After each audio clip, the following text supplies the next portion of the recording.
আমাদের যে নিয়মতান্ত্রিক আন্দোলন দাবি আদায় না হওয়া পর্যন্ত আমাদের কিন্তু মাঠে থাকতে হবে। সরকার মনে করেছে আমরা একদিন, 2 দিন, 3 দিন রাস্তা অবরোধ করব, ক্লান্ত হয়ে আবার হলে ফিরে যাব। সরকারের এই কথা যে ভুল, সেটা আমাদের প্রমাণ করে দিতে হবে। আমরা এখন শান্তিপূর্ণভাবে আন্দোলন চালিয়ে যাচ্ছি। আমরা কিন্তু এর থেকে কঠোর কর্মসূচি দিতে বাধ্য হব। আমরা অবরোধ অবস্থান কর্মসূচি চালিয়ে যাচ্ছি। প্রয়োজনে আমরা হরতালের মতো কর্মসূচি দিতে বাধ্য হব। সারা বাংলার অফিস, আদালত, রেলপথ, সড়ক পথ সবকিছু বন্ধ করে দেওয়া হবে। বন্ধুগণ, আমরা একটা প্রশ্ন জিজ্ঞাসা করতে চাই যে কোর্ট আর ছাত্র সমাজকে মুখোমুখি করে সরকার কেন দায়িত্বহীন আচরণ করছে? নির্বাহী বিভাগ তার দায় এড়াতে পারে না।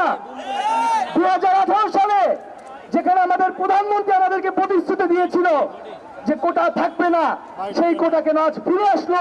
সেই জবাব আমরা চাই।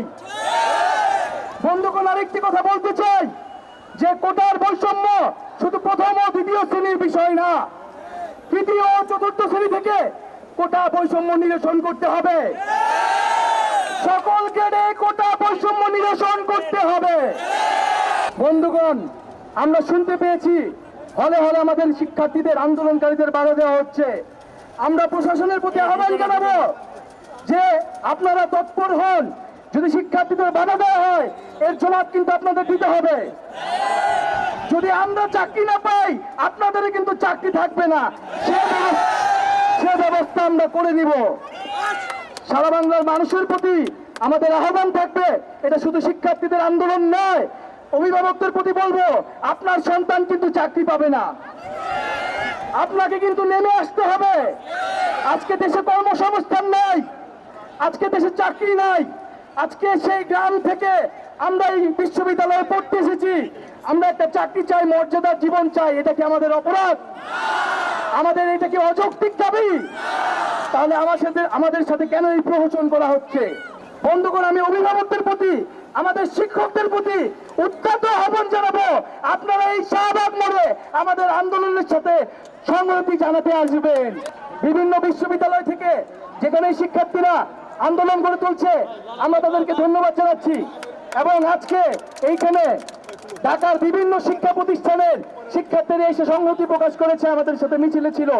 আমরা বুয়েটে গিয়েছি, আমরা ইডেন কলেজে গিয়েছি, আমরা সেখান থেকে সাড়া পেয়েছি।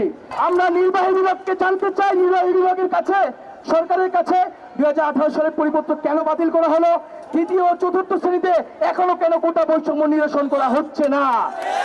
কেন এখনো 56% কোটা তৃতীয় ও চতুর্থ শ্রেণীতে থাকবে? এবং কত বড় সাহস যে প্রথম ও দ্বিতীয় শ্রেণীতে তারা এটা নিয়ে এসেছে। সেই সাহসের কিন্তু আমরা জবাব দিব। বন্ধুগণ, আপনাদেরকে এবং আমাদেরকে আন্দোলনের যে স্পিরিট, সেই স্পিরিট কিন্তু ধরে রাখতে হবে।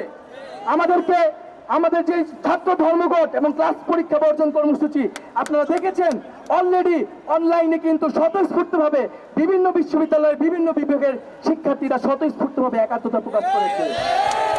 শিক্ষকদের আন্দোলন বন্ধ হয়ে যাবে, আমাদের আন্দোলন কিন্তু বন্ধ হবে না। শিক্ষকরা ক্লাসে ফিরে গেলেও আমাদের দাবি আদায় না হওয়া পর্যন্ত কিন্তু আমরা ক্লাসে ফিরে যাব না। এবং প্রশাসনের প্রতি আহ্বান জানাবো, আমরা অনেকদিন থেকে বলে আসছি যে ঢাকা বিশ্ববিদ্যালয়ের যে 2টি লাইব্রেরি, সায়েন্স লাইব্রেরি এবং সেন্ট্রাল লাইব্রেরিকে খুলে দেওয়ার জন্য আমরা এখনো ভালোভাবে বলতেছি, যদি আপনারা খুলে না দেন, আমরা নিজ দায়িত্বে এটি খুলে নিতে বাধ্য হব। বন্ধুগণ, আপনাদের প্রতি অনুরোধ থাকবে, আপনারা আজকে যেরকম প্রতি হল থেকে, কলেজ থেকে সংগঠিত হয়ে এসেছেন, এর থেকেও বেশি পাড়ায় পাড়ায়, এলাকায় এলাকায় আপনারা সংগঠিত হন।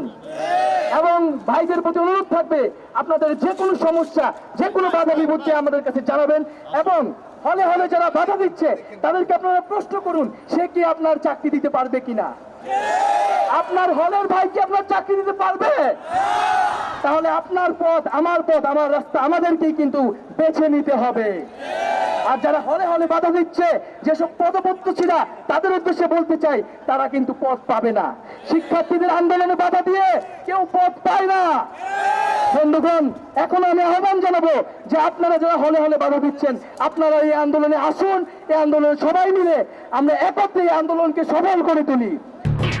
এলো খবরের কাগজ, নিখাদ, নির্ভীক, নিরপেক্ষ।